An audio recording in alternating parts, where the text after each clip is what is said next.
You know, the uniqueness comes from growth, um, pausing and listening, um, observing, learning from stories of who my family is, where they came from, and then being born here in the United States of parents, one who is from Mexico and one other parent who is of Mexican descent but born on this side, and just really stopping and knowing who you are, learning from it, and then enmeshing, what are considered, you know, American US culture, and really just coming up with a balance that you continue to honor yourself and know your heritage as you continue then to learn that there are so many other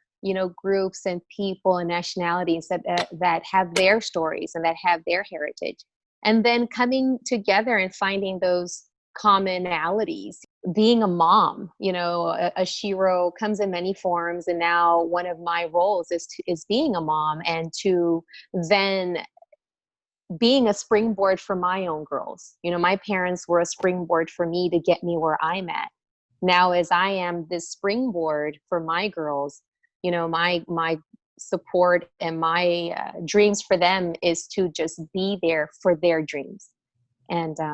their goals, and just to pass on, as much as I can to them. And how we get when parents try to pass on information, you think you know it all, and it doesn't really hit home until you're older and you're on your own and you have your own kids and you're like, oh, now I understand what my mom and dad meant. And I always say, as an educator and a teacher, the best teachers and educators are those that are constantly learning. There's never a finite to learning. And just, yeah, just that shiroism, or being a shiro, is just stopping, observing, learning, know who you are as you can, and then embrace those around you and find those commonalities to continue moving forward. My concern for 2020 and forward is making sure that we never lose sight of who we are, our background, our culture, the struggles that our parents and our grandparents and first many great grandparents went through to get us where we're at. Because just the way I am raising two strong Latinas to be vocal, to be able to communicate,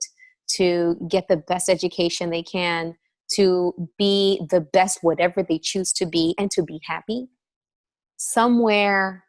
somebody, another mom, is raising their kids